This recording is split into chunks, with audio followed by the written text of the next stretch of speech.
Bonjour tout le monde, mon nom c'est Rachel de womanandpearls.com.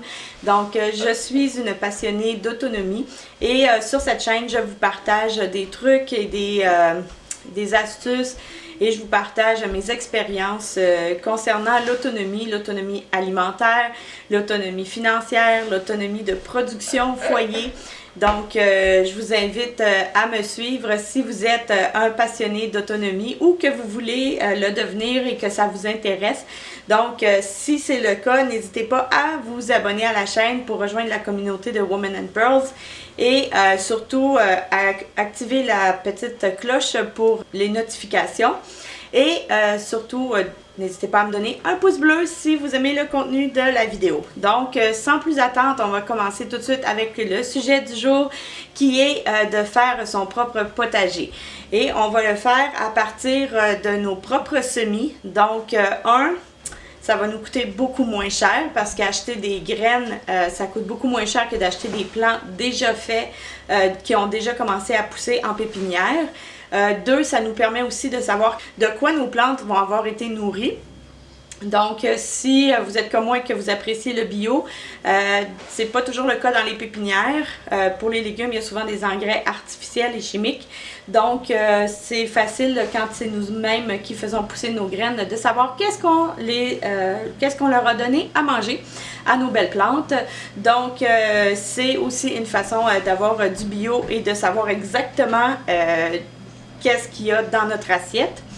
Et aussi, ça nous permet de conserver les graines pour plus tard et d'être capable de faire pousser notre nourriture dans n'importe quelle circonstance. Donc, sur ce, je vais vous montrer comment j'organise mes graines pour les conserver, pour les organiser, pour savoir aussi quand les planter. Je vais vous partager aussi des livres que j'apprécie beaucoup qui sont aidants pour pouvoir commencer à faire un jardin et aussi qui peuvent nous donner des trucs, comment en prendre soin. Et je vous montre comment j'ai installé mes mini-serres dans la maison pour faire pousser mes graines. Donc, si vous n'avez pas encore commencé à faire vos semis, il n'est pas trop tard. Il y a beaucoup de plantes qui peuvent être semées au mois d'avril. Donc, n'hésitez pas à commencer. De toute façon, nous au Québec, il y a deux zones. Il y a la zone nordique et il y a la zone un peu plus au sud. Et en zone nordique, qui est à peu près la moitié du Québec, eh bien, on ne peut pas planter avant la première pleine lune de juin. Parce qu'il y a toujours un gel avant la première pleine lune de juin. Donc, c'est un petit truc. Et donc, ça veut dire qu'on n'est pas pressé non plus de mettre en terre. Donc, on a encore du temps pour faire pousser nos plants. Donc, je vous montre tout ça. Restez avec moi. Pour commencer, j'aimerais vous partager certains livres que j'apprécie particulièrement. Donc, le premier, c'est de Mélanie Grégoire qui s'appelle « Les 4 saisons de votre potager ». Celui-là, c'est vraiment mon livre préféré. Comme vous pouvez voir, il a un certain vécu. Celui-là, pourquoi je l'apprécie, c'est parce qu'il va vraiment nous guider pendant toute l'année sur le processus pour faire notre jardin. Donc, elle va nous dire à telle semaine, dans tel mois, vous devez commencer à planter telle plante, tel autre plant, c'est le temps de les fertiliser, c'est le temps de les mettre au jardin, etc. Donc, c'est vraiment un super de beau livre que j'apprécie vraiment beaucoup et que je me suis servi pour organiser mes graines. Quand vous allez voir comment je les ai organisées, vous allez comprendre pourquoi. Donc, c'est grâce à ce livre-là. Il y a aussi un petit carnet du jardinier qu'on peut acheter avec, où on peut écrire à chaque année, bon, qu'est-ce qui a fonctionné, qu'est-ce qui n'a pas fonctionné, comment c'était placé, quel genre de température on avait eu pendant l'année, est-ce que c'est ça qui a fait que ça n'a pas fonctionné, etc. Donc, c'est vraiment une belle ressource. Ça, évidemment, c'est pour quand on a un potager extérieur, qu'on a la chance d'avoir un espace jardin. Si vous êtes en appartement, il n'y a pas d'excuse de faire un jardin, de ne pas pouvoir en faire. Il y a plusieurs façons de faire un jardin, même en appartement. Il suffit d'avoir un petit espace balcon. Donc, je vous montre deux livres qui sont super le fun. Il y a Jardiner dans 1 mètre carré. Donc, c'est vraiment un livre pour comment faire pour jardiner dans des pots. puis dans des très petits espaces. Donc, c'est vraiment une belle trouvaille. Il y a plein de ressources qui peuvent vous être utiles si vous voulez faire un jardin en appartement. Et il y a aussi celui-ci, jardin d'intérieur. Donc, si des fois on peut, il y en avait avec des retailles de cuisine, mais il y en a aussi à partir de graines.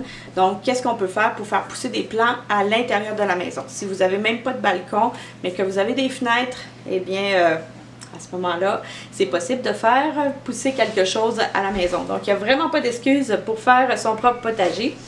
Donc, ensuite, justement, en parlant de retail de cuisine, il y a un potager dans ma cuisine. C'est vraiment fait avec toutes les retailles de cuisine, comme par exemple les petites queues d'oignons verts que normalement on mettrait au compost. Bon, ben comment les réutiliser, etc. Donc, c'est vraiment une belle ressource. Et puis, c'est aussi super intéressant à faire avec les enfants. Puis aussi, en hiver, ça peut être vraiment intéressant à réutiliser. Le dernier livre que je veux vous partager, ça s'appelle Le potager productif. C'est un livre qui parle de compagnonnage au niveau des plantes. Donc, c'est vraiment un livre qui va vous être super utile pour être capable d'associer les plantes entre elles. Parce qu'il y a des plantes qui vont bien ensemble et qui vont se protéger l'une l'autre, qui vont, dans le fond, empêcher d'avoir certains insectes nuisibles ou empêcher certaines maladies d'apparaître. Et il y en a d'autres, au contraire, que quand on les met ensemble, ça ne marche pas. Puis des fois, ça arrive qu'on fait un jardin puis qu'on ne se renseigne pas comme il faut. Et puis que finalement, on dit « Ah, ça fonctionne pas, je comprends pas pourquoi. » Puis des fois, c'est simplement une histoire aussi bête qu'on a mis des légumes qui n'allaient pas ensemble, un à côté de l'autre, puis c'est pour ça que ça fonctionne pas. Donc ça peut être une ressource super intéressante aussi à lire. Évidemment, quand on est en confinement, les livres, ça peut être un peu plus difficile, mais il y a beaucoup de ressources aussi sur Internet que vous pouvez trouver aussi ce genre de renseignements-là. Donc, c'est intéressant d'aller chercher de l'information si c'est la première fois que vous faites un potager, justement pour éviter certaines erreurs qui vont vous faire perdre votre temps, puis qui pourraient peut-être vous décourager de faire un jardin, parce que ça va vous donner des mauvais résultats alors que c'était juste peut-être un manque de connaissances de comment placer vos plants dans votre jardin et avec qui, etc. Donc voilà, sur les livres, je vous montre comment j'ai installé mes graines pour les conserver et les trucs comment je les ai placées pour savoir quand les semer. Donc voici comment j'ai arrangé mes graines pour les conserver, puis pour les organiser, pour savoir, pour pas avoir à fouiller à chaque fois pour trouver mes graines quand c'est le temps de les semer. Donc, j'ai trouvé ces organisateurs à photos chez Michaels. Donc, c'est comme une petite valise. Puis, à l'intérieur, il y a plusieurs compartiments différents. Donc, chaque compartiment, c'est une sorte de graines, comme par exemple, ici, c'est les bêta-cartes. J'ai pas fait de distinction entre les bêta-cartes de couleur, les bêta-cartes blanches, etc. Donc, tout ce qui est bêta-cartes, c'est tout dans le même contenant. Là, je les ai tous organisés par ordre alphabétique, ce qui permet de trouver facilement les graines que j'ai besoin. Et aussi, bon, je les ai identifiés avec des petits collants où j'ai écrit le nom du plant. Et à côté, comme vous pouvez voir, j'ai mis des collants de couleurs différentes. Donc, je me suis fait une petite légende. Et dans cette légende-là, comme vous pouvez voir, chacun représente le mois dans lequel je dois semer. Comme par exemple, tous les petits points bleus doivent être semés en mars. En avril, c'est les jaunes. Mai, c'est les rouges. Et en pleine terre, ou juin, c'est en vert. Donc, voici ma serre. La première qu'on a installée. Donc, on l'a mis face à une fenêtre qui a quand même beaucoup de soleil. Là, comme vous pouvez voir, sur la deuxième étagère, j'ai installé une lumière pour jardin. Il y en a une autre qu'on va installer ici. C'est juste que ça nous prend une pôle pour être capable de l'installer. Justement pour avoir plus de lumière. parce qu'on a une fenêtre, une baie vitrée, mais c'est dans un endroit où il y a beaucoup de passages et puis c'était pas l'idéal de le mettre là. Donc on a trouvé une solution en mettant des ampoules. Cette ampoule-là, je vais vous montrer, j'ai trouvé ça au Dollarama. Comme vous pouvez voir, c'est une ampoule pour plantes. Donc, elle nous a coûté, je crois, 3 $. Je sais même plus. Mais en tout cas, elle nous a pas... En bas de 4 $, c'est sûr. Donc, il suffisait d'avoir un fil comme ça pour pouvoir l'installer. Et voilà, c'était fait. Donc, nos plantes ont de la lumière dont elles ont besoin. Comme vous pouvez voir, j'ai mis un bol d'eau parce que c'est une serre avec recouverte de plastique pour garder l'humidité. Puis j'ai mis un bol d'eau justement pour conserver une certaine humidité dans la serre. Évidemment, on aurait pu aussi couvrir nos plateaux avec du papier Saran Wrap. Mais j'essaie d'éviter le Saran Wrap pour des questions écologiques. Donc, de cette façon-ci, le Saran Wrap, dans le fond, c'est le plastique de ma toile. Et voilà. Donc, j'ai pris les plateaux aussi au Dollarama. Et puis, je vais vous montrer quelle terre j'ai utilisé. Puis, pour identifier, j'ai simplement pris des petits bâtons de popsicle où j'ai écrit le nom des plants qui sont là. Donc, ça n'a pas encore commencé à pousser parce que j'ai pas commencé au mois de mars comme j'aurais dû. Mais ça s'en vient, ça s'en vient. Ça devrait pas être trop long qu'on va avoir plein de plants qui vont être là. Et pour le moment, on fait un premier semis dans un plateau comme ça. Et au fur et à mesure qu'elles vont pousser, on va séparer les plants. Donc, on va avoir besoin de la serre ici au complet. Donc, ça va être plein jusqu'ici. Et on va avoir besoin aussi de la deuxième parce qu'on en a acheté 2 comme ça. Donc, on va avoir besoin de la deuxième aussi parce que quand on va commencer à séparer les plants, ça va faire beaucoup de volume. Et il y a aussi les plants qui vont être semés au mois de mai. Donc, ceux-là aussi vont venir se rajouter. Donc, ça va prendre un certain volume, mais c'est quand même... petit et raisonnable comme espace que ça peut prendre, comme vous pouvez voir. C'est une serre qui nous a coûté une cinquantaine de dollars qu'on a acheté au Canadian Tire. Donc, je vais essayer de vous mettre le lien pour trouver cette serre-là si ça vous intéresse. L'important, ça va être de vaporiser vos semis à tous les jours. Légèrement à tous les matins avec un vaporisateur. On ne veut pas y aller avec un arrosoir parce que ça serait trop d'eau. Donc, on veut juste garder le sol légèrement humide. Donc, un vaporisateur fait bien l'affaire. Donc là, je suis à l'extérieur pour vous montrer le terreau que j'ai utilisé pour mes semis. Donc, c'est un terreau pour semis. Il y a aussi des terreaux pour repiquage. Et après ça, ben, c'est de la terre à jardin. Donc, c'est important, si vous voulez avoir un beau résultat, d'aller investir dans les bonnes terres pour les bonnes étapes de votre production de plantes. C'est comme, dans le fond, comme un bébé. Il a besoin d'abord de lait, puis après ça, il a besoin de petits pots, puis après ça, ben, il peut manger normalement. Mais c'est la même chose. Vos semis, c'est des bébés. Et puis après ça, ben, quand ils ont une certaine longueur, ben là, ça devient, ils ont besoin d'une autre sorte donc de nourriture. Donc, c'est la même affaire. Il faut vraiment investir dans des bons terreaux pour être capable d'avoir un super bon résultat. Puis c'est pas cher, hein? Ce terreau-là, c'est 13,2 litres. Je l'ai acheté l'année passée en grande surface. De mémoire, c'était autour de 7 ou 8 $. Puis, c'est la deuxième année que j'utilise le même sac. Et on a quand même un grand jardin. Puis, il m'en reste encore un petit peu. C'est sûr que je ne ferai pas une autre année complète avec ça. Mais au moins, la moitié de mes semis l'année prochaine vont pouvoir être utilisés avec ce même terreau-là.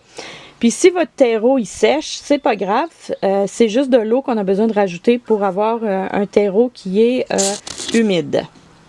Donc voilà comment j'ai débuter mes semis, comment je les organise et comment j'organise un peu mon potager. Une des étapes qu'il ne faut pas que vous oubliez, c'est de prévoir l'espace dans lequel vous allez jardiner. Donc avant de commencer à choisir vos graines, ce qui est important, c'est de regarder votre espace où vous allez jardiner. Par exemple, l'espace dans votre cour où vous allez mettre votre jardin, regardez à quelle heure il y a du soleil, où est le soleil, pour choisir les plantes en conséquence. Si vous avez un terrain qui est très ombragé, c'est encore possible d'avoir un jardin. La seule chose, c'est qu'il va falloir choisir à ce moment-là des plants qui poussent bien à l'ombre. Donc, allez pas chercher des tomates ou des aubergines si vous n'avez pas de soleil dans votre cour. Mais par contre, tout ce qui est choux, laitue, chou-caille, etc. va très bien s'accommoder d'un terrain ombragé. Donc à ce moment-là, de choisir ses plants en fonction de son terrain, c'est aussi une des premières étapes à faire pour bien réussir son jardin. Ensuite, la même chose si vous êtes en balcon. La même chose, vous regardez, est-ce que vous avez du soleil? Combien d'heures de soleil est-ce que vous avez sur votre balcon? Et ça va déterminer aussi quel plan vous allez pouvoir mettre et aussi de déterminer à quel endroit vous allez placer vos bacs selon les plantes.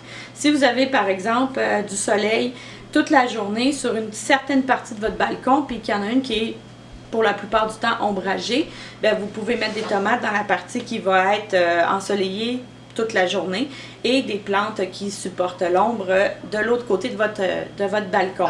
Et c'est comme ça, en regardant, en observant votre environnement, que vous allez être capable de choisir les bons plants pour mettre dans votre jardin et aussi le bon emplacement pour vos plantes. La deuxième chose aussi, c'est que si vous êtes en balcon, cherchez les bons contenants.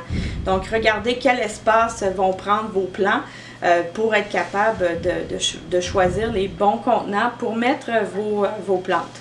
Les tomates, par exemple, poussent super bien dans un contenant qui est plus ou moins gros, dépendamment de la taille de votre plant. Et par exemple, les fines herbes dans une balconnière, les petits contenants longs qu'on accroche après nos balcons, ben c'est suffisant pour eux d'avoir ça.